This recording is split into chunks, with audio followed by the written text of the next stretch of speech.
Okay, guys, let's talk about how you can change your gear shift light RPM to whatever you want it at. They actually give you certain increments when you go in for the adjustment, but I want to show you how you can go in and take care of that. When you get the bike, they set it, I do believe, at 7,000 RPM until you get it broken in, and then.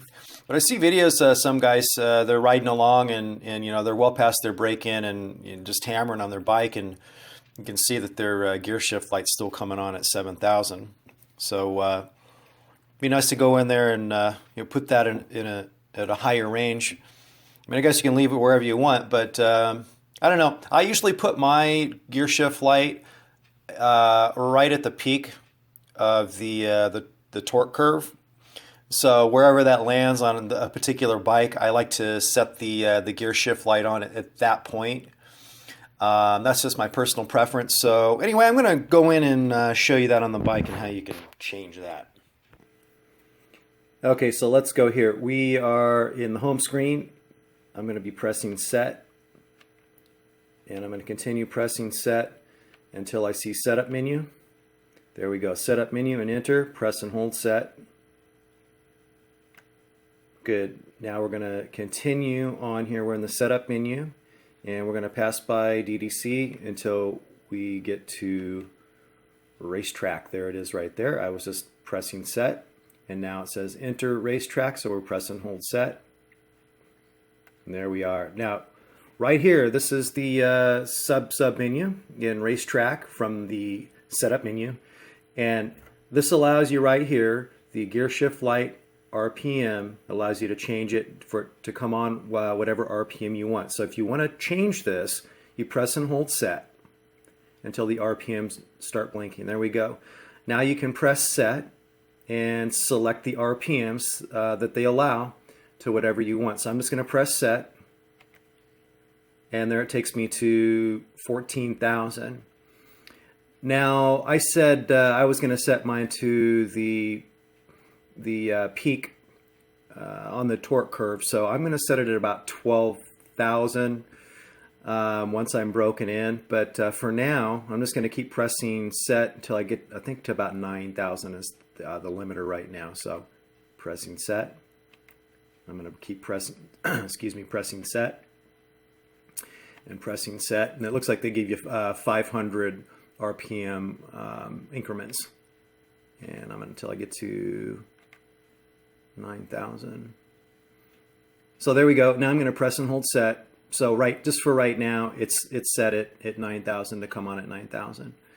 Okay, so you press and hold set until the RPM numbers go solid. Then you can press set again, and then that takes you to when the light goes off. So they've got it set at 16,000, and you know I don't think you could get it that far before the rev limiter came on anyway. But anyway, let's continue on. Press set. Now in here you can set the brightness of your light there. Sorry if that's extremely bright, but so you can press and hold set if you want to go in there, and you can adjust that. So now it's blinking, and let's go all the way down here. Let's see what happens. All the way down to how low does it let us go? Okay, so to sorry guys, 20. So not quite as intense. Okay, but I'm going to leave it at about 90. I want it nice and bright. There we go. And then I'm going to press and hold set. Good. Now let's go to the next sub menu, which would be the frequency at which it blinks at. And I have it set at 8 hertz, I do believe is the unit of measurement. I'm going to press and hold set. And now I think you have 2 options here, or 3 options. Solid on, 8 hertz, and then I'm going to press, and that's 4 hertz, which allows it I guess a longer duration, and then just on. Okay, and then you can go back. I'm going to leave it at 8, and I'm going to press and hold set. There we go. Okay, so let's go ahead, and at this point, I'm not going to show any more features in here other than those. There are some other ones in here, but we'll save those for another day. So we're just going to go ahead and press and hold, press set until we come across exit. There it is. Press and hold set. Good. Now we're going to continue pressing set until we see exit again. There it is. Passed it up. Press and hold set. And then I'm going to press trip so I get my miles back. And that's it. We're back to the home screen, and that's how you make those adjustments, guys.